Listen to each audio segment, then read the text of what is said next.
Voilà, Samuel Eto'o-Fils est désormais membre du comité exécutif de la CAF. Ça, c'est un parcours qui a été très combattu. Vous savez, si on veut remonter depuis la période où il a combattu son élection à la FECAFOOT, à Mondo Vision, on avait un combat, c'était digne d'un film de Hollywood, digne d'un combat chèrement engagé. Eto'o-Fils a été président à la FECAFOOT par une rude bataille qu'il avait livrée avec ses prédécesseurs, ceux qui tenaient les rênes de la FECAFOOT et qui ne voulaient pas lâcher. Il est venu comme un bulldozer, il a terrassé tout ce qu'il y avait et à Mondo Vision, on a vu cette élection qui a failli l'échapper entre les doigts, mais il a pu canaliser et il a pu être élu président de la FECAFOOT. C'est pas comme si c'était fini, c'est un mandat comme jamais vu au Cameroun et comme difficilement vu dans le monde. Ce monsieur est combattu jour après jour par tout le monde et jusqu'à ce que même le gouvernement s'y mêle.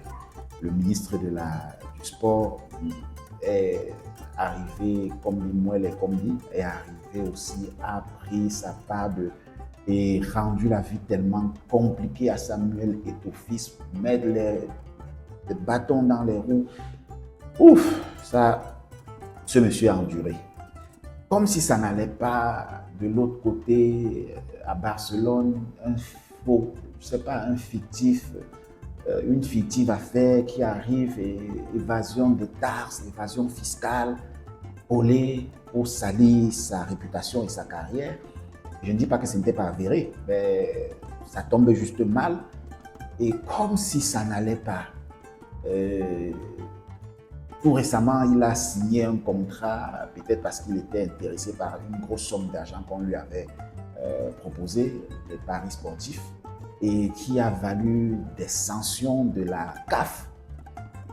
Comme si ça ne va pas, il y a tous les jours, en fait, l'instance de football au Cameroun ne va pas bien, pas parce que c'est mal géré, parce que c'est très bien géré et beaucoup de personnes qui avaient leur gombo, qui avaient leur petit micmac, ne sont pas contents et ils veulent que Samuel Eto'o-Fils parte parce qu'il a coupé tous les micmacs. C'est compliqué. Donc, dans ce climat, Samuel Eto'o-Fils a su se bâtir, a su forcer jusqu'à aujourd'hui.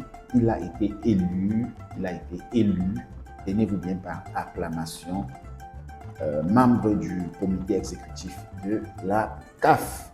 Je rappelle qu'il y a 2 jours de cela, Eto'o n'était même pas éligible. Parce que la CAF avait invalidé sa candidature. Il a, comme toujours, intenté une action au tribunal, au TAS, et voilà, il a eu gain de cause. On a sommé la CAF de remettre son nom dans la liste des personnes habilitées à postuler au COMEX. Ça, c'est tout simplement ce qu'on appelle ténacité. C'est une leçon de vie qu'on peut apprendre de Samuel Eto'o-Fils. Rien de ce qui a été obtenu par Samuel Eto'o-Fils n'a été facile. Depuis le moment où il jouait au football, avec ses entraîneurs, avec que ce soit en sélection nationale ou en sélection en club, ça n'a pas été facile. Du tout. Mais ce monsieur est téméraire, il est tenace. Vraiment, applaudissez pour Samuel Eto'o-Fils. Il est enfin élu, il est par acclamation, parce que c'était le seul de la zone LECAF, zone UNICAF, voilà, Union des fédérations sportives, des fédérations de football africaine centrale, de l'Afrique centrale, Union des fédérations de football de l'Afrique centrale, l'UNICAF. Donc il a été enfin élu et voilà, Eto'o-Fils pourra même d'ailleurs désormais être dans le bureau parmi les vice-présidents. Il y a 5 vice-présidents de la CAF et puisque Eto'o-Fils est dans le COMEX, il a la possibilité d'occuper l'un des postes de la vice-présidence à Motsepe. Motsepe aussi a été élu par acclamation. Donc, ne soyez pas surpris que dans les prochains jours, vous appreniez que Samuel Eto'o-Fils est vice-président numéro 1, 2, 3, 4 ou numéro 5 de la fédération, de la Confédération africaine de football. C'est une très bonne chose parce que pour l'UNICAF déjà, pour l'Afrique centrale, parce que dans notre zone, et surtout même pour la CAF, parce qu'il est un fervent défenseur du football, un fervent sportif qui a fait les choux gras du football africain et qui a fait les beaux jours du football africain, qui est quelqu'un comme lui qui soit défenseur du football, des conditions des footballeurs au sein de la CAF. C'est une bonne chose pour les footballeurs d'ailleurs. Donc, on peut espérer le lendemain meilleur pour les footballeurs, pour les clubs africains, pour les championnats locaux et voilà, beaucoup d'autres choses. Samuel Eto'o-Fils est tout simplement un béni de Dieu.